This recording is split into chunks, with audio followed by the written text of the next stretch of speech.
जय श्री राम साथियों।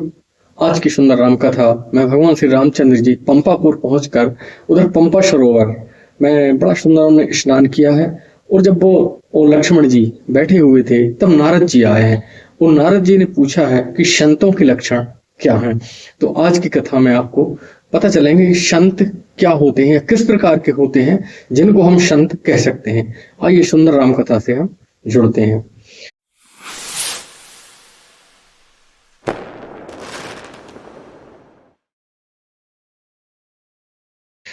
फल भारन नमी बिटप सबे रहे भूमि नियराय परे उपकारी पुरुष जिमी न वही सुसंपत्ति पाए।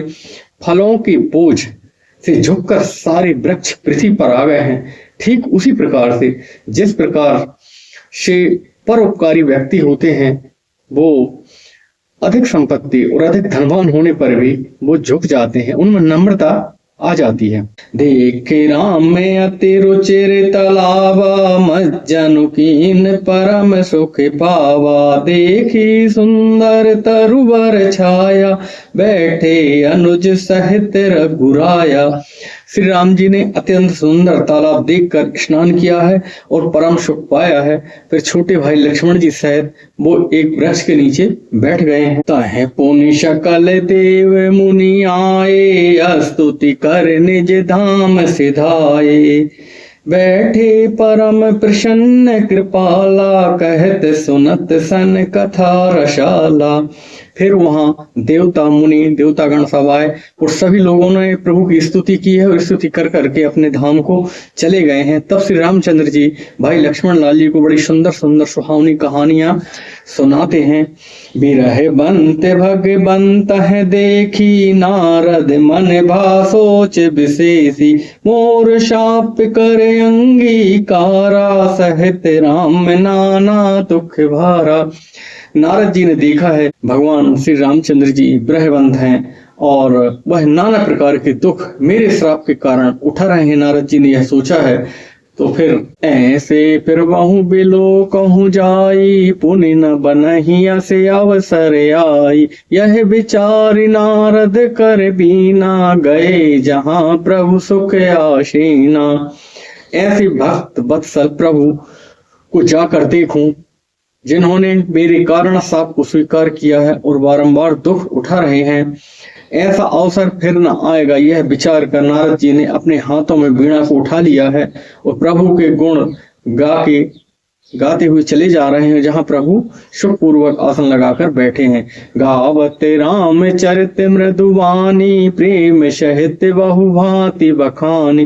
करत दंडवत लिए उठाई राखे बहुत बार और लाई। वे कोमल वाणी से श्री राम चरितमानस का गायन करते हुए चले आ रहे हैं।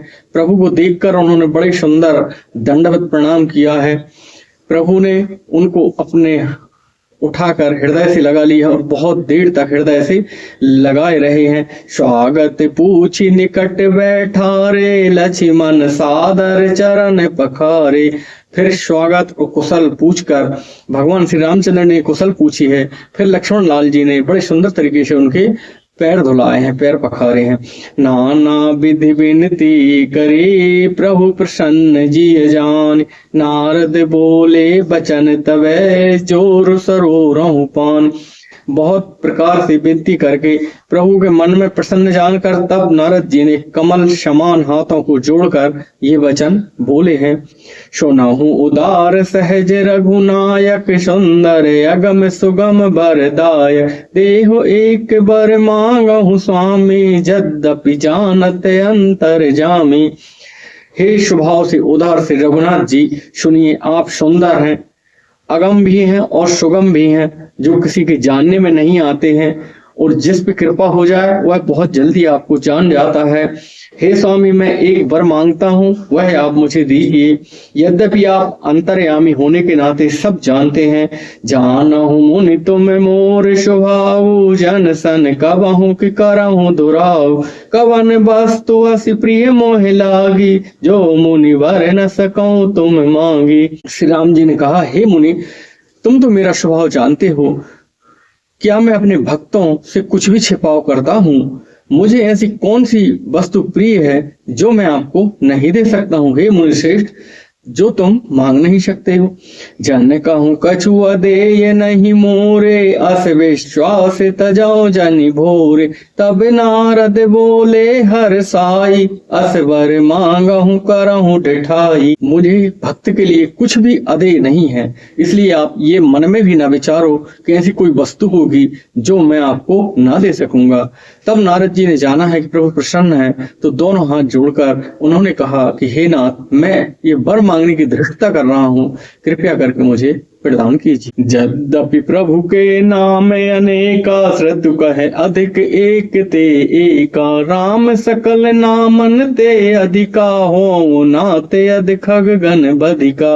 यद्यपि प्रभु के अनेक नाम हैं, वेद कहते हैं वे सब एक से बढ़कर एक हैं, लेकिन मैं मांगता हूँ कि श्री राम नाम ही सबसे अधिक बढ़कर पाप रूपी पक्षियों को मारने के लिए बधिक के समान हो, यानी कि यह बहुत ही प्रभावशाली हो। राका रजनी भगति तवे, राम नाम सोई सोम। अपर नाम उड़गन विमल, बसहु भगत और व्योम। आपकी भक्ति पूर्णिमा की रात्रि है और आपका नाम पूर्ण चंद्र है, और तारे गण मिलकर भक्त के हृदय रूपी आकाश में आप सदा निवास करें। एवमस्तु मुनि सन कहूँ, कृपा सिंधु रघुनाथ। तब नारद मन हर्षयति, प्रभु पद नायहु मात। कृपा सागर श्री रघुनाथ जी ने कहा एवं मस्तु, ऐसा ही हो। तब नारद जी मन में अत्यंत हर्षित हो गए हैं और प्रभु के चरण कमलों में अपना सिर नवाया है। अति प्रसन्न रघुनाथ है जानी, पुनि नारद बोले मृदुबानी। राम जब ही प्रेर्यो निज माया, मोहऊ मोह सुनऊ रघुराया। श्री रघुनाथ जी अत्यंत प्रसन्न जानकर नारद जी बोले कि हे नाथ सुनिए, हे राम जी, हे रघुनाथ जी सुनिए, जब आपकी माया ने मुझे प्रेरित करके मोहित किया था, तब विवाह में चाहूं कि ना प्रभु के ही कारण करे नदी ना। सुनि मुनि तो ही कहूं सहरोषा, भजहि जे मोह तजी सकल भरोसा। हे प्रभु, जब मैं विवाह करना चाह रहा था तब आपने मुझे विवाह क्यों नहीं करने दिया? तब श्री रामचंद्र जी ने कहा कि हे मुनि सुनो, जो मुझे सब तज के बचते हैं, यानी जो मेरी ही भक्ति करते हैं, उनके लिए करहूं सदा तिन के रखवारी। जिमि बालक राखें महतारी, गहे शिशु बच्चे अनल धाई। तह राखे जननी अरगाई। मैं सदा उनकी वैसे ही रक्षा करता हूँ जिस प्रकार से माँ अपने शिशु बच्चे की रक्षा करती है। जिस प्रकार से शिशु छोटा सा बच्चा जब आगे के पास जाता है तो माता उसको बहुत ही जल्दी उठा लेती है, इसी प्रकार से मैंने आपको बचा लिया था। प्राण भय ते सुत पर माता, प्रीत करे नहीं पाछिल बाता। मोरे प्राण तनय सम ज्ञानी, बालक सुत समदास अमानी। और शयाना हो जाने पर यह भाव इतना तीव्र नहीं होता है, माँ जानती है कि बच्चा अपनी रक्षा स्वयं कर लेगा। तो इस प्रकार से जो ज्ञानी संत हैं उनकी रक्षा में इतने ध्यान से नहीं करता जितनी आप जैसे संतों की, जिनको सिर्फ मेरा भरोसा है, उनके लिए मैं बिल्कुल उस शिशु की जैसी रक्षा माँ करती है, उसी प्रकार से मैं भी रक्षा करता हूँ। जनहि मोर बल निज बल ताहि, दुहु कहे काम क्रोध रिपुआहि। यह विचार पंडित मोहे भजहि, पायहु ज्ञान भगति नहीं तजहि। मेरे सेवक को केवल मेरा भरोसा रहता है तो उसको बचाने की पूरी जिम्मेवारी मेरी होती है, जबकि ज्ञानी स्वयं में सब कुछ जानता है, इसलिए उसकी खुद की सुरक्षा की जिम्मेवारी उसकी होती है। भक्त के शत्रुओं को मारने की जिम्मेवारी मुझ पर रहती है, क्योंकि वह मेरे परायण होकर मेरा ही बल मानता है। परंतु उन ज्ञानी पुरुषों को बचाने की मेरी जिम्मेवारी नहीं होती, क्योंकि वह अपना बल स्वयं मानते हैं। ऐसा विचार कर पंडित जन यानी बुद्धिमान लोग मुझको ही भजते हैं। वे ज्ञान प्राप्त होने पर भी भक्ति नहीं छोड़ते हैं। यानी ऐसा कहा गया है यदि ज्ञान हो भी जाए तब भी भक्ति को नहीं छोड़ना चाहिए, क्योंकि भगवान अपने भक्त के लिए सब कुछ करते हैं। काम क्रोध लोभ आदि मदय प्रबल मोह के धार, तिन महे अति दारुण दुख दे माया रूपी नार। तुलसीदास जी कहते हैं कि काम क्रोध लोभ मोह का ज्ञान तपस्वियों के लिए, सन्यासियों के लिए, विद्यार्थियों के लिए और संत और ब्रह्मचारी पुरुषों के लिए, स्त्री और साध्वी स्त्रियों के लिए जो साधना करती हैं उनके लिए पुरुष का संग माया का रूप है। यह अत्यंत दारुण दुख देने वाला। सुन मुनि कहे पुराण श्रुतु संता, मोहे वो पिन कहे नारी बसंता, जप तप नेम जलाश्रय झारी, हो है ग्रीष्म सो सब नारी। हे मुनि, वेद पुराण और संत कहते हैं वह सुनो, मोह रूपी वन यह मेरा है, यह तेरा है, ये सब माया के सोपान है। ब्रह्मचर्य जो धारण करते हैं, जो संत हैं, जो महात्मा हैं, उनके लिए स्त्री बसंत ऋतु के समान है। उसी प्रकार से जो साध्वी स्त्रियां हैं, जो साधना करती हैं, उनके लिए पुरुष बसंत ऋतु के समान है। जब तप नियम संपूर्ण जल रूपी स्थानों को वह स्त्री या पुरुष सोख लेते हैं, यानी संपूर्ण जल रूपी स्थानों को ग्रीष्म ऋतु के समान, जिस प्रकार से ग्रीष्म ऋतु में जगह जगह की जल सूख जाता है, उसी प्रकार से साधना करने वाले स्त्री पुरुषों के लिए एक दूसरे के लिए विरोधी हैं और ये उसको सोख लेते हैं। काम क्रोध मद मत सर भी काय, नहीं हर्ष प्रद वर्षा एका, दुर्वासना कुमद समुदायी, तिन कह शरद सदा सुखदाई। तुलसीदास जी कहते हैं गृहस्थों के लिए, प्रेमी प्रेमिका और कामाशक्त के लिए जो स्त्री है वो पुरुषों के लिए, और जो पुरुष हैं उनके लिए स्त्री वर्षा के रूप में ऋतु है, जिसके आते ही उनका जीवन हरा भरा हो जाता है। वो वर्षा में जिस प्रकार से पेड़ पौधे हरे हो जाते हैं, उसी प्रकार से उनको हर्ष प्राप्त होता है, सुख और शांति मिलती है। शरद ऋतु सुख देने वाली है। धर्म शकल सरसी रहु वृंदा, हो हेम तिन दह सुख मंदा, पुन ममता जबास बहुताई, पल है नारी शिशुर ऋतु पाई। समस्त धर्म कमल के झुंड हैं। यह ब्रह्मचारी विषयजन स्त्री पुरुष और पुरुष साध्वियों को जला डालते हैं। इसी प्रकार से ब्रह्मचर्य और साधना को नष्ट कर देती है स्त्री। इस प्रकार से एक दूसरे के लिए, साध्वी स्त्रियों के लिए पुरुषों का संग मना किया गया है, और जो पुरुष हैं, जो संत हैं, महात्मा हैं, ब्रह्मचारी है, तपस्वी हैं, जिनने संन्यास धारण किया है, उनके लिए स्त्री का इधर बताया है कि वह साधना को नष्ट कर सकती है। इसलिए उनसे दूरी बनाने के लिए एक दूसरे को कहा गया है।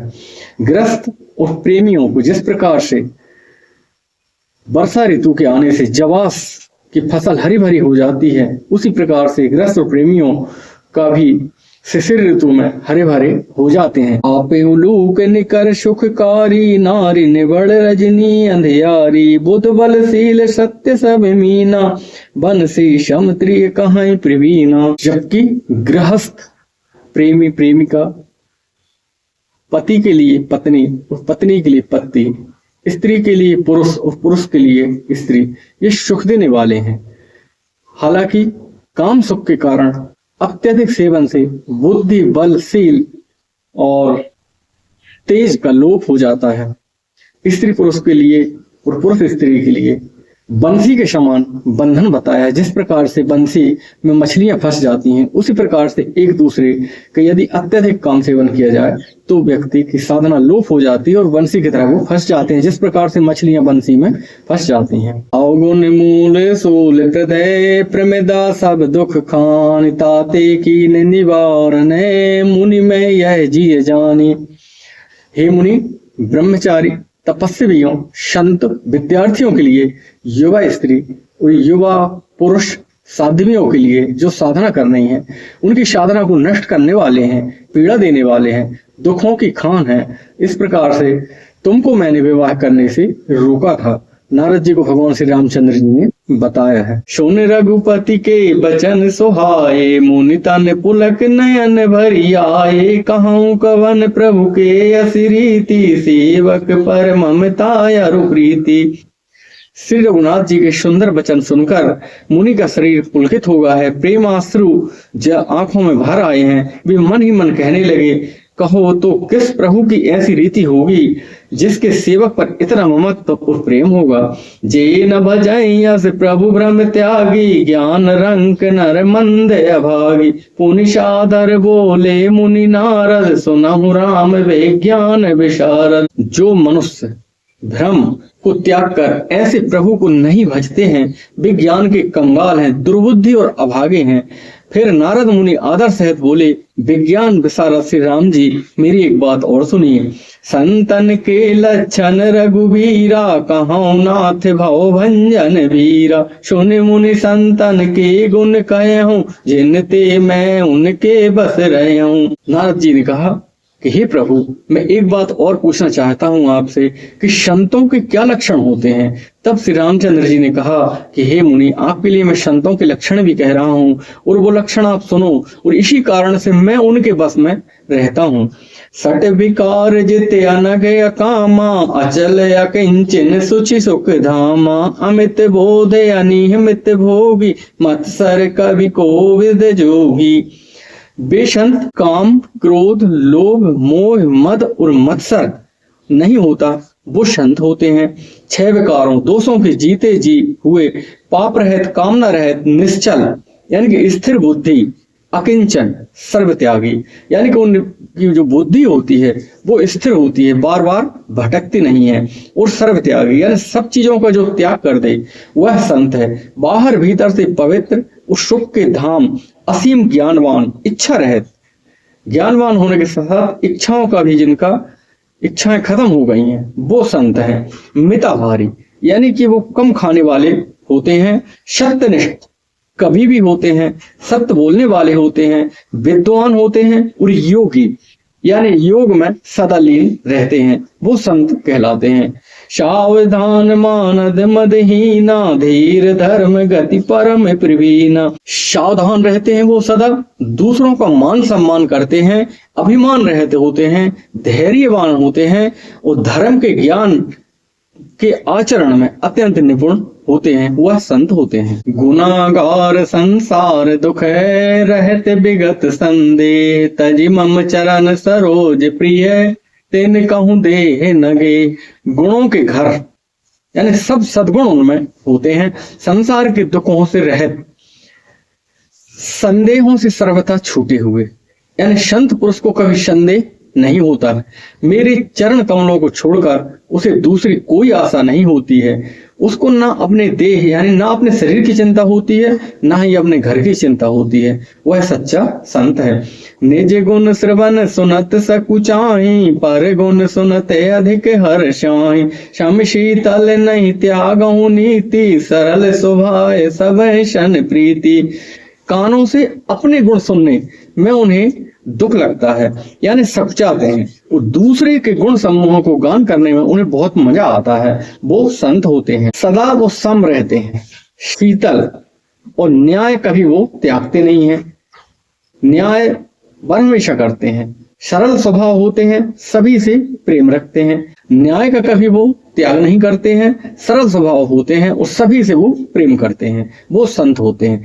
जप तप व्रत दम संयम नेमा, गुरु गोविंद विप्र पद प्रेमा। श्रद्धा क्षमा मैत्री दाया, मुदिता मम बद प्रीति अमाया। वे जप तप व्रत दम संयम नियम में रहते हैं और गुरु गोविंद तथा ब्राह्मणों के चरणों में प्रेम रखते हैं। उनमें श्रद्धा, क्षमा, मैत्री, दया, मुदिता यानी कि प्रसन्नता, यानी वह हमेशा प्रसन्न रहते हैं। मेरे चरणों में निष्कपट प्रेम करते हैं। संत ऐसे होते हैं।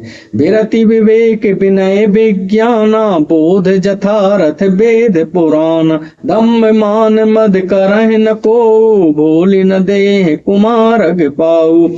तथा वैराग्य, विवेक, विनय, विज्ञान परमात्मा के तत्व ज्ञान और वेद पुराणों का यथार्थ ज्ञान वो रखते हैं। वे दंभ और अभिमान मद कभी भी नहीं किया करते हैं। भूल कर भी कुमार्ग पर वो पैर नहीं रखते हैं। संत ऐसे होते हैं। गावहीं सुनै सदा मम लीला, हे तू रहत पर हित रतशीला। मुनि सुन साधुन के गुण जेते, कहीं न सकहीं सारद श्रुत सेते। सदा मेरी लीलाओं का गान करते हैं, सुनते हैं और वे बिना ही कारण दूसरे के हित में लगे रहते हैं।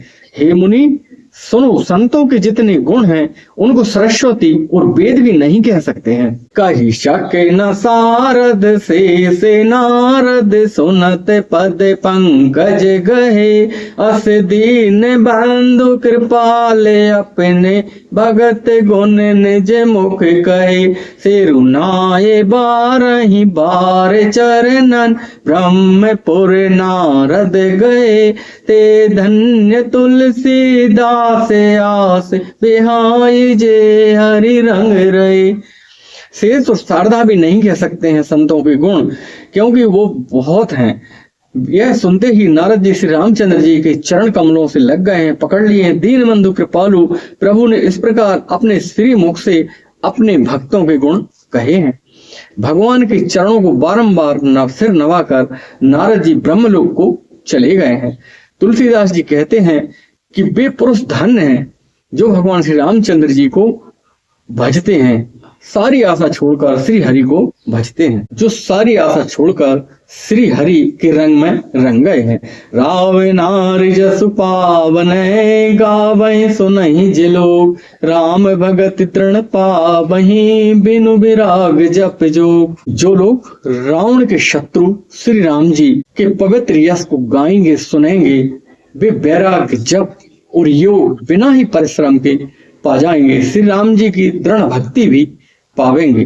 दीप शिखा समजुगती तन, मन जनि हो से पतंग। भजहि राम तजि काम मदय, करहि सदा सत्संग। तुलसीदास जी कहते हैं कि संतों के लिए या जिन लोगों ने वैराग्य ले लिया है उनके लिए युवती स्त्रियों का शरीर दीपक की लौ के समान है। हे मन, तू उनका पतंगा न बन, काम और मद छोड़कर श्री रामचंद्र जी का भजन कर और सदा सत्संग कर। मास पारायण 22वां विश्राम।